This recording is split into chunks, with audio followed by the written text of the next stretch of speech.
তুমি কি জানো শুধুমাত্র একটা ইউটিউব সেটিংস ভুল করার ফলে তোমার ভিডিও 90% দর্শক কিন্তু দেখতে পাচ্ছে না।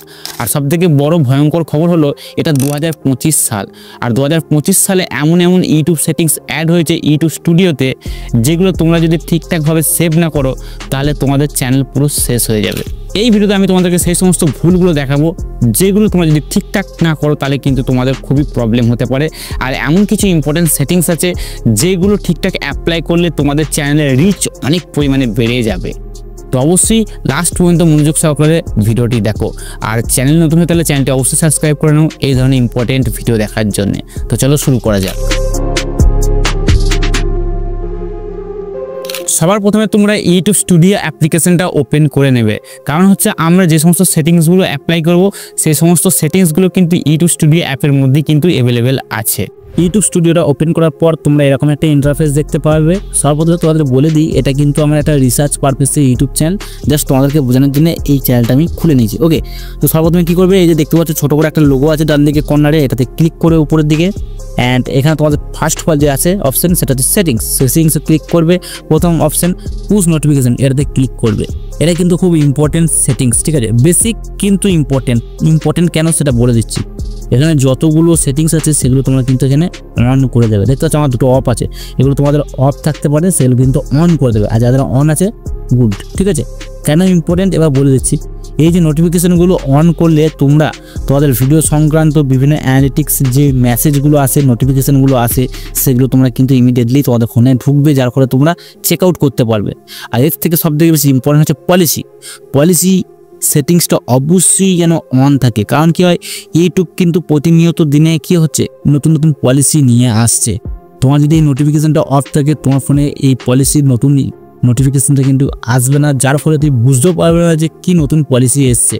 যার ফলে কি হবে, তুমি উল্লঙ্ঘন করে ফেলবে কমিউনিটি গাইডলাইন রুলস, যার ফলে তোমার চ্যানেল স্ট্রাইক চলে আসতে পারে এবং তোমার চ্যানেল ডিলিট পর্যন্ত হয়ে যেতে পারে। তো অবশ্যই কিন্তু এই নোটিফিকেশানটা অন রেখে দেবে, এগুলো সব অন করে নেবে অ্যান্ড এখান থেকে এটা কেটে দেবে। তারপর দেখতে পাচ্ছ এখানে একটা কন্টেন্ট সেকশন আছে। কন্টেন্ট সেকশনের আন্ডারে কিন্তু দুটো সেটিংস আছে, একটা হচ্ছে ক্লিপস আর একটা হচ্ছে যে সেন্সর অটো ক্যাপশন, ঠিক আছে। ক্লিপস অপশনটা তোমাদের অন আছে, বাদ বাকি কিন্তু এই সেটিংসটা কিন্তু অফ আছে, বা হতে পারে তোমাদের দুটোই অফ আছে, দুটোই তোমরা কি করবে এখানে কিন্তু অন করে দেবে। তবে এই সেটিংসগুলো কি একটু বুঝিয়ে দিচ্ছে তোমাদের। এই সেটিংসগুলো অন রাখলে, প্রথমে বলে দিই, ক্লিপস সেটিংসটা অন রাখলে তোমাদের ভিডিও যে কোনো একটা মেন পার্ট অন্য দর্শকরা কিন্তু কেটে আপলোড করতে পারবে, যার ফলে তোমাদের ভিডিওর যে র্যাঙ্কিং, যে পারফরমেন্স সেটা কিন্তু বাড়বে, ফলে ভিউজও আসবে এবং সাবস্ক্রাইবারও আসবে নতুন। 2 নম্বর হচ্ছে দেখো সেন্সর অটো ক্যাপশন, এটা কিন্তু খুব ইম্পর্টেন্ট। তো আমরা ভিডিওতে কিন্তু অনেক রকম কথা বলে ফেলি, আমাদের মাথায় থাকে না, যেগুলো কিন্তু কমিউনিটি গাইডলাইনকে টাচ করে, ঠিক আছে। এই অপশানটা তোমরা যদি অন করে রাখো এবং তোমার ভিডিওর মধ্যে যদি কিছু উল্টোপাল্টা বলে ফেলো যেগুলো কমিউনিটি গাইডলাইন রুলসের মধ্যে থাকে, তাহলে কিন্তু এই অপশানটা অন করার ফলে সেগুলো কিন্তু হাইড হয়ে যাবে, ঠিক আছে। সেই বাক্যগুলো ইউটিউব কিন্তু ট্র্যাক করতে পারবে না, হাইড হয়ে থাকবে। ওকে, এই জন্য এই সেটিংসটা অবশ্যই অন করে রাখবে। এবার এখান থেকে তোমরা একটু ব্যাকে চলে আসবে। ব্যাকে আসার পর দেখতে পাচ্ছ আমার চ্যানেলের যে নাম আছে তার সোজা একটা পেন্সিল বাটন রয়েছে, এটাতে ক্লিক করবে, ঠিক আছে। এটাতে ক্লিক করার পর দেখতে পাচ্ছ নিচে একটা রয়েছে হোম ট্যাব, এটাতে ক্লিক করবে। এখানে হচ্ছে সবথেকে বেশি ইম্পর্টেন্ট সেটিংস, এই যে হোম ট্যাব অফ রয়েছে এটা কিন্তু অন করে দেবে, ঠিক আছে। এইটা অন করার সঙ্গে সঙ্গে তোমরা কিন্তু এখানে দেখতে পাচ্ছ একটা সেটিংস রয়েছে, এটা কিন্তু অটোমেটিক অন হয়ে গেল। এটা যদি তোমরা অফ করে দাও এটাও কিন্তু অফ হয়ে যাবে। তো অবশ্যই হোম ট্যাবটা কিন্তু এখানে অন করে দেবে। হোম ট্যাবের কিন্তু বিশাল পরিমাণে কাজ, ঠিক আছে। তোমাদের যে ভিডিও সেগুলো নতুন দর্শকের কাছে পৌঁছানো, নতুন দর্শকের কাছে দেখানো, এই হোম ট্যাব বাটনটা অন করলে কিন্তু কাজ হবে। তার মানে বুঝতে পারছো তোমাদের ভিউজ এই কারণে আসছে না, তোমাদের এই হোম ট্যাব বাটনটা অফ আছে। আর আমি জানি 90% ক্রিয়েটারদের কিন্তু এই অপশানটা অফ থাকে, ঠিক আছে। তো এটা কিন্তু অবশ্যই অন করে নেবে। অন করার সঙ্গে সঙ্গে দেখতে পাচ্ছ ফর ইউ এই যে সেটিংস সেটা কিন্তু এখানে অন হয়ে গেছে।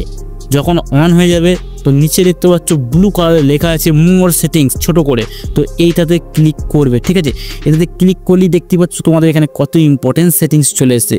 এগুলো তোমরা কিন্তু জানোই না, তোমাদের কোনো ইউটিউবার বলেইনি, ঠিক আছে। তো এগুলো কিন্তু মোস্ট ইম্পর্টেন্ট সেটিংস। এখানে দেখো কন্টেন্ট টাইপ, ঠিক আছে, কোন ধরনের ভিডিও তুমি বানাচ্ছ, দেখো ভিডিওস আছে, শর্টস আছে, লাইভ স্ট্রিম আছে, তো এটা কিন্তু তিনটেই অন থাকবে। ওকে, তো এটা যেন অন থাকে। তারপরে একটু স্ক্রল করে উপরে তুলবে, দেখতে পাচ্ছ অল কন্টেন্ট রিকমেন্ড, তারপরে কি আছে রিসেন্ট কন্টেন্ট অনলি। দেখো এখানে কিন্তু তোমরা সব সময়ের জন্য সিলেক্ট করে রাখবে অল কন্টেন্ট রিকমেন্ড। তাহলে ইউটিউব কি করবে, তোমাদের যত রকম কন্টেন্ট তোমাদের চ্যানেলে আপলোড আছে সেগুলো সমস্তকে কিন্তু রিকমেন্ড করবে অডিয়েন্সদের কাছে। কিন্তু বাই ডিফল্ট কিন্তু এইটা অনেক জায়গায় সিলেক্ট থাকে রিসেন্ট কন্টেন্ট অনলি, এটা কিন্তু সিলেক্ট করবে না। এর ফলে কী হবে, তোমরা যে সমস্ত কন্টেন্টগুলো জাস্ট আপলোড করছো নতুন সেইগুলোই রিকমেন্ড করবে অডিয়েন্সদের কাছে। বাদ বাকি পেছনে যে সমস্ত ভিডিওগুলো আছে বা কন্টেন্টগুলো তোমাদের রয়েছে বা লাইভ স্ট্রিম রয়েছে বা শর্টস রয়েছে সেগুলো কিন্তু তোমাদের রিকমেন্ড করবে না নতুন অডিয়েন্সদের কাছে, ঠিক আছে। তো কী করবে, অল কন্টেন্ট রিকমেন্ড এটা কিন্তু সিলেক্ট করে নেবে। তোমার যদি সিলেক্ট না থাকে সিলেক্ট করে নেবে, তারপর এখানে সেভ বাটনটা দেখতে হবে, সেভ করে দেবে, তাহলেই কিন্তু তোমাদের সেভ হয়ে যাবে অ্যান্ড তোমাদের যে ইউটিউব স্টুডিও অল সেটিংস সেটা কিন্তু কমপ্লিট হয়ে যাবে। তো বন্ধুরা এই ছিল আজকের ভিডিওটি কেমন লাগলো অবশ্যই কমেন্ট সেকশনে জানাবে। বুঝতে কোথাও অসুবিধা হলে সেটাও কিন্তু কমেন্ট করে জানাবে, আমি কিন্তু কমেন্ট সেকশনে আনসার দিয়ে দেবো। ততক্ষণ জানাই টাটা বন্ধুরা, হরে কৃষ্ণ।